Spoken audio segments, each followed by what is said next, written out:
Hello friends, मैं शिवशंकर और दीक्षा academy Mundra YouTube में आप सभी का स्वागत है। एक और केस स्टडी 10th क्लास की केस स्टडी है। ठीक है, तो एग्ज़ाम का दौर चल रहा है इसलिए हम स्पीड से करा रहे हैं।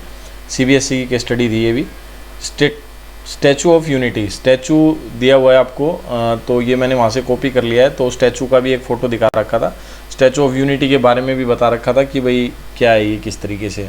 It is a colossal state of India statements and independence active Sardar Vallabh Bhai Patel. तो जो स्टैचू ऑफ यूनिटी है वो सरदार वल्लभ भाई पटेल जी की याददाश्त में बनवाया गया है। Who was the first deputy prime minister, जो हमारे पहले डेप्यूटी प्राइम मिनिस्टर थे एंड होम मिनिस्टर और गृह मंत्री भी थे स्वतंत्र भारत के। Patel was highly respected for his leadership in uniting the 562 princess.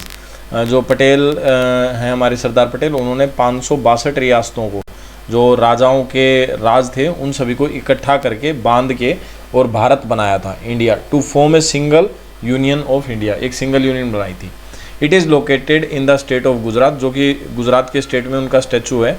और it is world tallest statue, और ये वर्ल्ड में सबसे बड़ा स्टैचू है।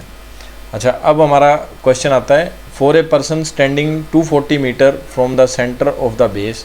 बोल रहा है एक पर्सन, एक आदमी खड़ा है 240 metre from the centre of the base. Suppose करो ये स्टैचू है और इस स्टैचू के यहाँ से, बेस से लेकर और यहाँ तक मान लो कितना बन रहा है हमारा, 240 मीटर, इतनी दूर खड़ा है। The angle of elevation of the top of the statue is 45 degree. और अब मैं यहाँ से बना देता हूँ इसको, और ये वाला एंगल बोल रहा है 45 डिग्री है। यहाँ पे वो आदमी खड़ा है, यहाँ से ऊपर की तरफ देख रहा है, तो 45 डिग्री का एंगल बन रहा है। How tall is the statue, तो स्टैचू कितना बड़ा होगा। तो देखो इस तरह के क्वेश्चन में ना हम डायरेक्ट आंसर बता सकते हैं। कैसे, देखो स्टैचू जो 90 डिग्री के एंगल पे खड़ा हुआ और यहाँ पे कितना एंगल बच गया, ये 45 है तो ये भी 45 बच गया। इसका मतलब ये वाली साइड और ये वाली साइड इक्वल है, यानी आइसोस्केल ट्रायंगल बन गई हमारी। तो वैसे तो 240 डिग्री मतलब 240 मीटर ही आएगा। ठीक है, अब हम इसे सोल्व करते हैं। अब हमारे पास ये वाला एंगल है, तो हम कोई भी वैल्यू ले सकते हैं।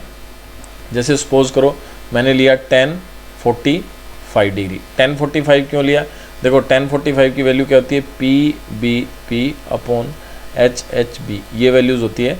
पी से परपेंडिकुलर, बी से बेस, तो परपेंडिकुलर ऊपर आएगा, ठीक है, और बेस आता है नीचे। तो बेस कितना है, 240, ठीक है। तो अब हमें परपेंडिकुलर निकालना है। 1045 की वैल्यू कितना होता है, और 1045 की वैल्यू है हमारी 1, और ये 240 चला जाएगा उधर मल्टीप्लाई में, तो 240 उधर चला गया, इधर आ गया हमारा परपेंडिकुलर, यानी हाइट। ठीक है, तो हाइट जो है वो हमारी कितनी होगी, 240 मीटर। ठीक है, ये हो गया हमारा फर्स्ट पार्ट। अब इसका सेकंड पार्ट है, बोल रहा है एक कोप इन हेलीकॉप्टर, एक हेलीकॉप्टर के अंदर एक कोप है near the top of the statue, statue के बिल्कुल टॉप में। ठीक है, और वो क्या कर रहा है, स्टैचू के टॉप में है वो, और ऑब्जर्व कर रहा है, नोटिस कर रहा है। क्या नोटिस कर रहा है, एक car wreck some distance from the statue, statue के थोड़ी दूर एक कार पड़ी हुई है। If the angle of depression from the cop's eyes to the wreck is 60 degree, जो कार उल्टी पड़ी हुई है वो 60 डिग्री का एंगल है। मान लो ये स्टैचू है और इस तरीके से मैं बना देता हूँ। सपोज करो यहाँ पे वो कार पड़ी है और यहाँ पे है वो हेलीकॉप्टर। ठीक है, ये हेलीकॉप्टर है, थोड़ा अजीब सा बना है पर आप इसे काम चला लेना। ठीक है, तो यहाँ से वो देख रहा है, तो यहाँ पे वो कार पड़ी हुई है और ये एंगल जो बना रहा है, मतलब ये वाला एंगल जो बना रहा है वो कितना है, 60 डिग्री का। ठीक है, इस तरीके से आप ले सकते हो। तो ये वाली वैल्यू को आप 30 डिग्री मान लो, क्योंकि पूरा एंगल ये 90 डिग्री का होता है। ठीक है, तो ये वाला 60 डिग्री हो गया। इस तरीके से आप वैल्यू कैलकुलेट कर सकते हो। और हाइट जो है वो कितनी होगी, 240 मीटर, क्योंकि हमने निकाला था। और ये अब हमारे से पूछ क्या रहा है, how far away in the incident from the centre of the base of the statue, ये यहाँ से यहाँ तक कितनी दूरी बन रही है। तो अब आप सेम उसी तरीके से निकाल सकते हो। यहाँ पे हम 1030 ले सकते हैं, तो परपेंडिकुलर ये वाली हो जाएगी सामने वाली, और बेस ये हो जाएगी। तो मैंने लिया 1030 डिग्री इक्वल टू परपेंडिकुलर या जो बेस है, या डिस्टेंस लिख लेता हूँ मैं इसको, डिवाइड बाई बेस 240, ये हाइट हो गई। ठीक है, ये तो हाइट है। और 1030 की वैल्यू होती है हमारी 1 अपॉन √3।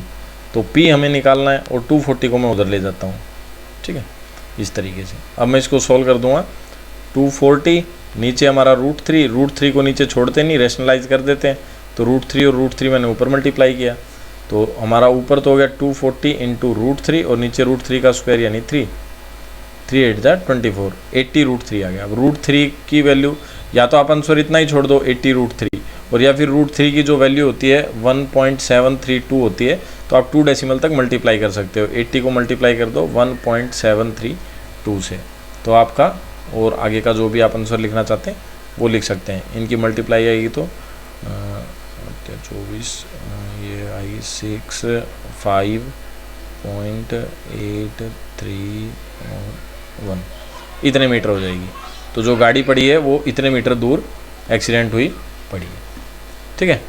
तो आशा करता हूँ ये वाली केस स्टडी आपको समझ में आ गई होगी। अगर वीडियो पसंद आया तो दोस्तों के साथ शेयर करें, सब्सक्राइब करें हमारा यूट्यूब चैनल दीक्षा एकेडमी, और मिलते हैं दोस्तों नेक्स्ट वीडियो में।